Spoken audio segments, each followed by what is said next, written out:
Well, Robens say you can pitch this tent in just about 11 minutes. We'll be putting that to the test. But more importantly, we're going to take a detailed look at the fantastic Robens Settler Field, from unboxing to pitching, and just see what you get for the money.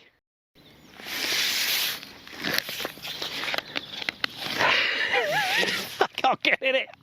Self-contained package. Whoa.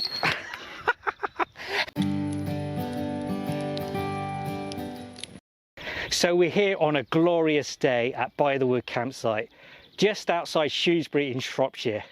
And we're going to have a much more detailed look at the Robens Settler Field, just to see what you get for the money. We're going to pitch it, show you how to pitch it, and show you around inside. But first, let's take a look at what's in the box.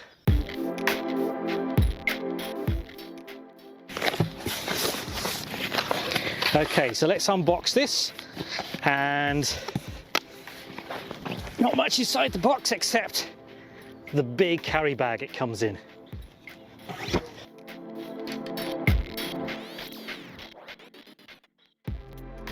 Okay, so here it is, all wrapped up nice and tightly in the bag, and it's not that heavy actually. Nice small bundle. It's smaller than our other Robens tent, the Robens Kiowa. So one thing Robens recommend is make a note of how it's all packed together when you get it out, because that will show you how to put it away back into the bag nice and neatly when you're finished. Now, of course, the other thing that I recommend, Robens recommend, everyone recommends, is you don't bring a new tent to the campsite and pitch it for the first time. Try and practice at home. But we can't fit this in our garden, so we're here filming it for you today. And let's get it out the bag. Okay, this is a good strong poly cotton bag. Same material that the tent is made out by the feel of it. And it's got compression straps on there. All nicely wrapped up in a bundle with these straps. Do not throw these straps away, they are so useful for tying up the bundle afterwards when you put the tent away. So what have we got inside? Well, we've got tent pegs, these items which are to go on the main pole, 2 different types of tent pegs, and this goes on the main centre pole as well for hanging up things like the inner tent, but we actually find it useful as a hanging point. Okay, the other bag is the poles. Now, there's not many poles in this tent. There's a big central pole that goes up in the middle, and then there's a small frame that goes around the main door.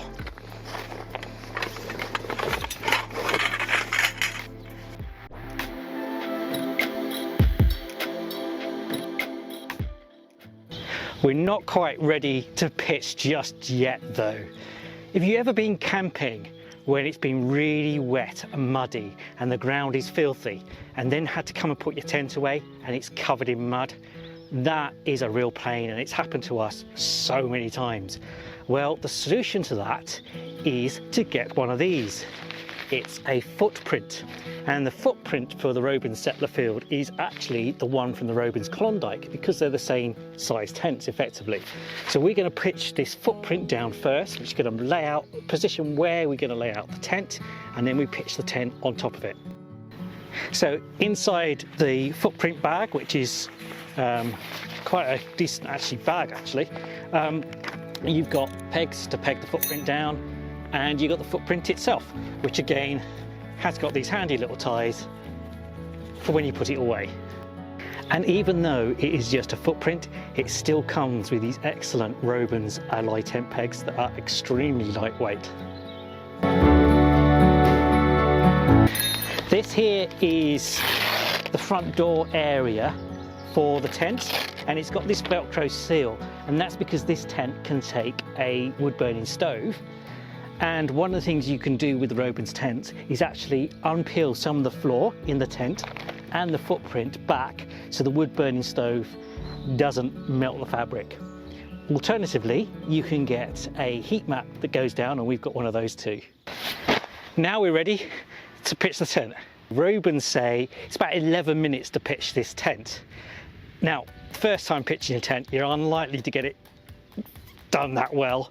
And we're also going to film it too, so probably going to take us a bit longer than 11 minutes, but let's just see how much and how long it's going to take and start the timer now.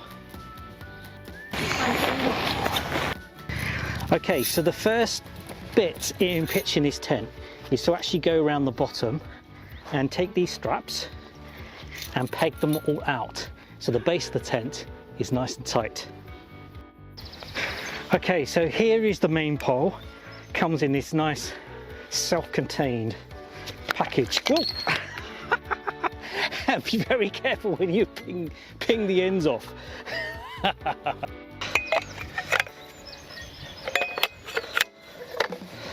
Okay, so the way to do it is find one of these ends that have been milled and shaped like this, get the other end of the pole that isn't like that, and just simply slots in like that. You've got these little rubber feet that go on either end, slots onto the poles, and that protects the tent from the pole. Right, next step is to get the pole inside the tent.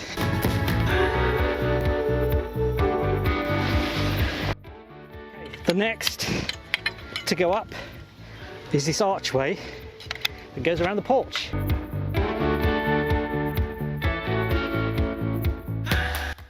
Right, there's a little pocket here where this goes inside.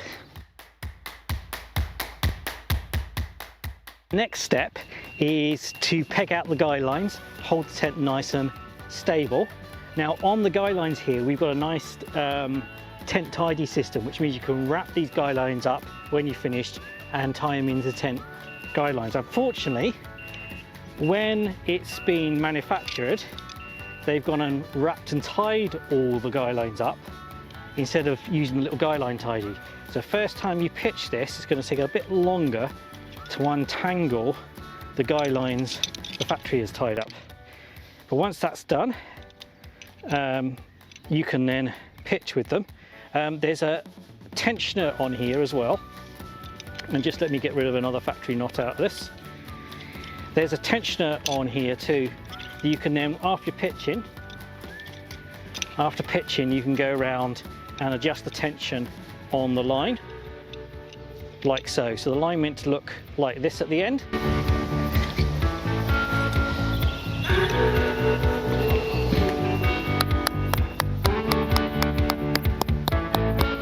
So the other thing to check is that when you do untangle, make sure that this is actually put through correctly. I've just untangled this one and there's no knot on the end and it's outside of the little tensioner here. So just simply double check that, thread these through, and then just put a knot in the end so it doesn't slide out. Simple. Well, we finally pitched. Did we beat the 11 minutes? Did we come close to 11 minutes? How far off were we? Well, look at that. 33 minutes. That took us a lot longer. Now, it was the first time pitching. You can always expect the pitch to take a lot longer the first time round. Most of the time was spent unwrapping the guy lines that have been tied up in the factory. That took the most time. Next time, those guy lines are all going to be wrapped up in the tidies, ready just to simply unroll and pitch. So that was fairly good. Getting the pole up is definitely a two-person job. The little stopper you've got on the bottom, that needs to be held in place. And as you saw from the video, as soon as I moved it, the bottom end of the pole came out. So definitely a two-person job on that one. First time putting the pole into the front of the porch as well for the archway. That was a little bit tricky too. There are some little Velcro tabs inside as well as the little pockets that the poles fit in, but that's got in. But now it's up. Isn't it looking good? There's still some areas I'm not too happy with the pitching. If we look at this here, this bit's still a little bit loose and not as taut as you'd like. And this is where these tensioners come in. Just simply slide them like that and they grip in place. So that's a bit better. Still, I think this would be better with maybe that line going out a bit longer, and I can adjust some of these a little bit later. There's also on the straps down the bottom here, a little bit of tensioners here to tighten up the sides of the tent, make that nice and firm. When pitching the tent, obviously the tent doors are open to get the pole inside, and then you have to reclose the tent doors as you pitch the lines out. If you put the lines out with the doors open, you can sometimes stretch the tent too far apart to make doing this zip up quite difficult. With the pole in the middle here the first time as well, it was quite difficult zipping up the zip at the bottom here. But that's something, again, with a bit of practice we'll get used to. Now, nice big zips on the front here. It's got a little plastic guard as well to help keep rain out. So open this up.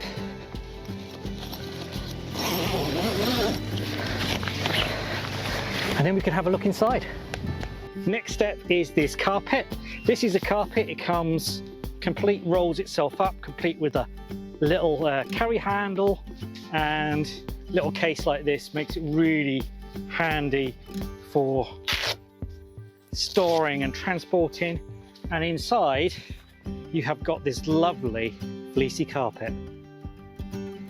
Doesn't quite go wall to wall, but there are little elastic toggle points where you can toggle the carpet down. As mentioned before, the floor can come up in the Robens Klondike and in this Settler Field, and that's so you can put the stove down. So here there's a big zip here, you can unzip the floor and also velcro back the carpet. So if you wanted to put a stove directly down on the floor, you can do. The doors completely unzip and can be rolled up like this, get plenty of ventilation in the tent. And if you just come here, we'll just have a look at this. The door here, so nice poly cotton blind that toggles in place, and then nice privacy window here. And this blind simply untoggles. You've got a midpoint here, so you can just roll the blind up and have that halfway open, or you can untoggle it all and let some light in. There's also these on the side, which gives the Settler Field its really unique appearance. Now on the side here, this is actually bug mesh. You've got poly cotton here, and this zips round as well to completely seal the tent. But on a lovely day like this, it gets plenty of ventilation through the tent. And there's one more vent that can be opened, and you open it by pulling this lever.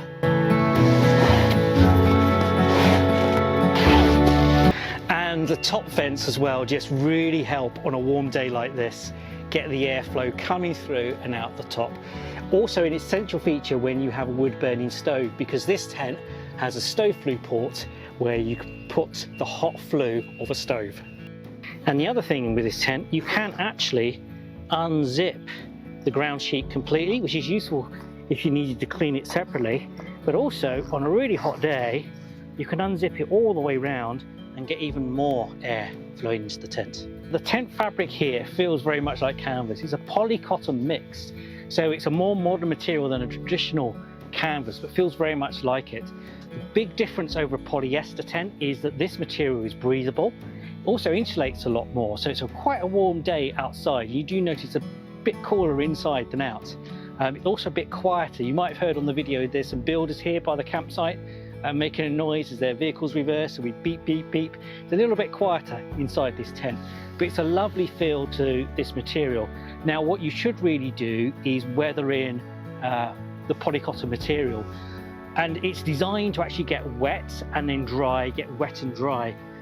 In this material you've got lots of stitching seams. Now of course Robens have treated this, but ideally what should happen is you get the tent wet, you let it dry, get it wet, let it dry. What happens is all these fibres expand and contract, and fill all the little holes.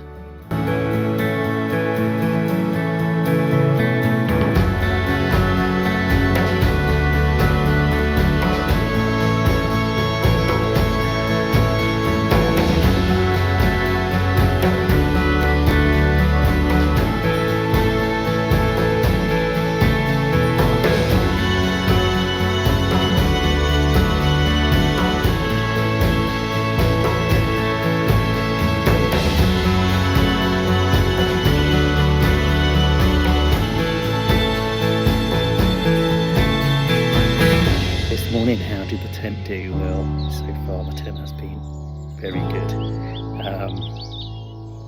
Yeah, the ventilation's been excellent. Didn't, had the fire on the evening. I let it burn down before going to bed, but yeah, it was very good. And there was meant to be northern lights here last night. So I sat outside watching it, and the tent looked very nice, all glowing in the dark. The moon was over the top of it, and unfortunately it clouded over just as when the northern lights were expected here. But the tent, yeah, that's been excellent. So all the vents and side windows and everything are open in there at the moment, and the sun's coming streaming in, and it's beautiful. So this is the cable tidy I was talking about earlier. So you simply roll up the guy lines in your hand, just wrap them up in a little bundle, and you push them inside this loop area and pull it tight. That keeps the guy lines nicely out of the way when you put the tent away and when you get it out again. But when you do get it out, you just simply undo this, and then you've got complete guy lines that aren't tangled, aren't knotted, and yeah, it makes the whole job a lot simpler.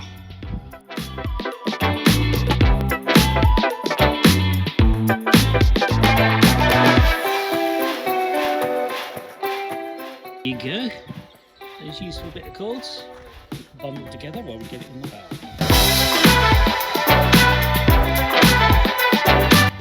And if you're thinking of getting the Robens Settler Field and want a stove to heat and cook in, then click the video there.